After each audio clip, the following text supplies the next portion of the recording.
So Pat Bev has been traded to the Lakers, and there's already trade packages out there for how the Lakers can improve now that they have Pat Bev. So let's go ahead and check some of them out, and I hope you enjoy this video. All right, and here you have it, ranking Los Angeles Lakers trade options following Patrick Beverley trade. Now, literally, this trade just broke an hour ago. A couple of months ago, a reunion between LeBron James and Kyrie Irving on the Los Angeles Lakers felt a lot more likely than it does today. After Wednesday's news that the Los Angeles Lakers had sent Talon Horton-Tucker and Stanley Johnson to the Utah Jazz with Patrick Beverley, the Kyrie dreams feel dead and buried. So, one thing that I was saying since what they traded for Pat Bev is I believe that they do have a Russell Westbrook trade lined up. It's only a matter of time before it breaks or he gets traded. Preliminary at this point, but Chris Haynes reports Saturday that the Nets and Lakers have discussed the Kyrie Irving trade only fueled what already widespread expectation that Irving is destined to end up with the Lakers. Mark Stein wrote earlier this summer, James, I told, wants to see Irving and the Lakers more than anyone. Fast forward several weeks, Beverley is now the incoming guard while Irving appears to be selling for the Nets. Let's just hop straight into the trades. First, they say the Charlotte Hornets, very interesting trade. Let's see what they got to say. The deal. Gordon Hayward and Terry Rozier for Russell Westbrook and the 27th first round pick and the 2029 first round pick and the second round pick.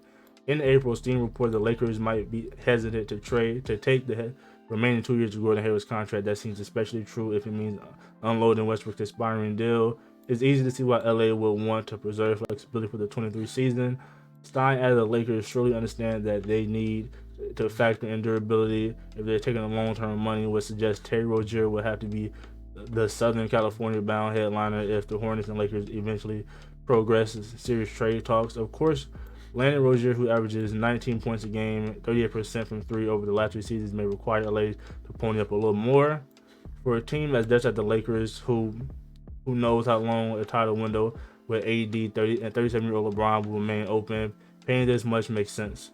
Yeah, at this point, LeBron could live with forever, but he only has a few more years, and AD is injury prone, so like your title window is kind of short. Hayward's health concerns notwithstanding, he averaged fewer than 50 appearances in the last 3 seasons. He obviously spaces the floor better than Westbrook and fits along with LeBron and pointless forward combo with AD at the 5, and those two creating is easy to imagine. Gordon Hayward and Terry Rozier for Russell Westbrook, that's been something we've been known about, so not too much on that trade. We'll skip all that. Then another trade, the Utah Jazz, which they literally just made a deal to get Pat Bev from the Utah Jazz. So they sent another trade. Interesting. The deal: Mike Conley, Bojan Bogdanovic, and Rudy Gay for Russell Westbrook and a 2027 first round pick, a 29 first round pick, and a second round pick.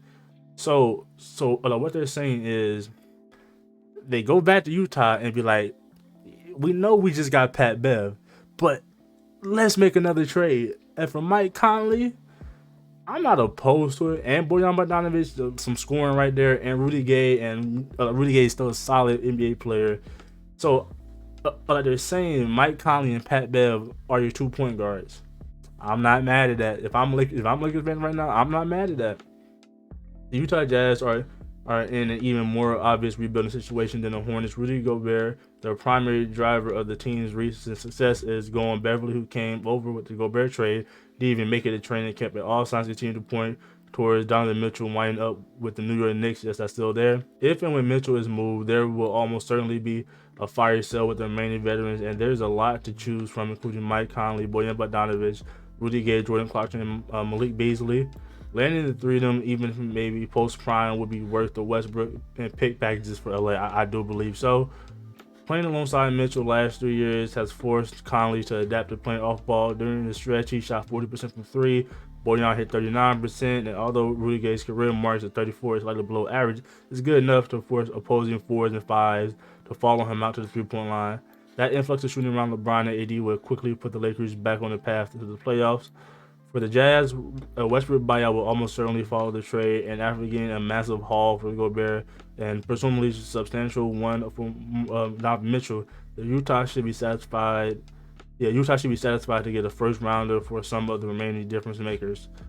Despite their age, 34 and 33 respectively, Danny Ainge should be able to secure a first apiece for Mike Conley and Bojan Bogdanovic that leaves a second for the 36-year-old Rudy Gay. Now, I believe in Danny Ainge. Danny Ainge has proven time and time again that he knows how to finesse teams. and he knows how to do his thing in that front office. So they know what he's doing. Of course, this one feels a little weird when you consider the Lakers and Jazz swung a deal this week. If they're interested in something like this, why wouldn't they just rope all the above into the trade? Yeah, thinking about that. I'm thinking about this. Reading this now, I'm thinking about it. So they're saying make another trade with this team. Yeah, why not just make one big trade? I'm thinking about that now. Y'all should be thinking about that too. For one thing, Mitchell's domino has to fall, and Utah can at least maintain the illusion that it plans to move forward with him and keeps players like Mike Conley and Bojan Bogdanovic around as he is. And LA may still be hanging over how many picks it wants to attach to Westbrook. In the end, we may look back on Beverley deal as the one that greased the skids for something bigger. Yeah, I guess that trade. Well, obviously, I would say yeah, that trade does work. You get Mike Conley and Pat Bev as your guards. Rudy Gay can still give you production minutes, but Donovan can still give you very good minutes. I'm not mad at that trade. Then we had the final trade: Indiana Pacers.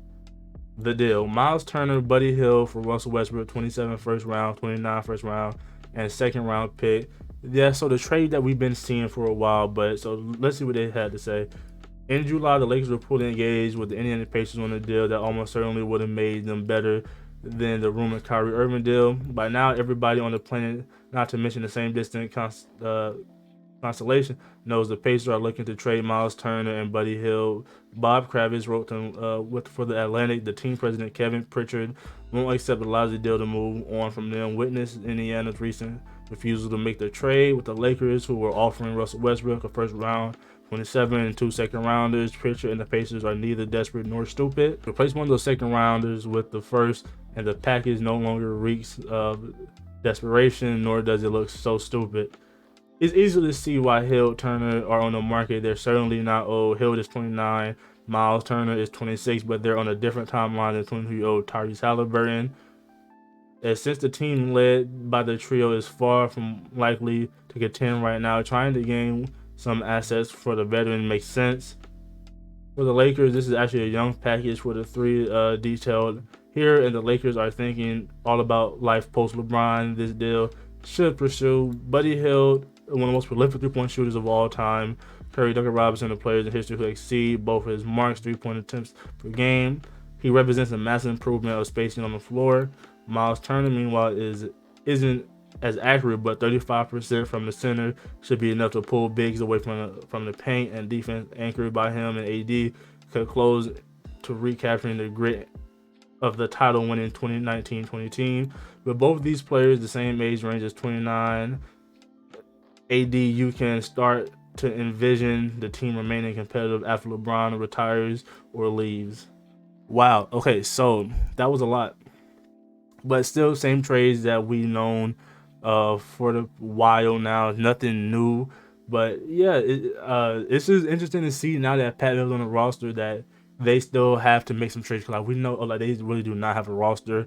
But yeah, like y'all let me know in the comments how y'all feeling about this. And as always, y'all like, subscribe, leave a comment. I'm gonna catch you in this video. We out of here. Peace.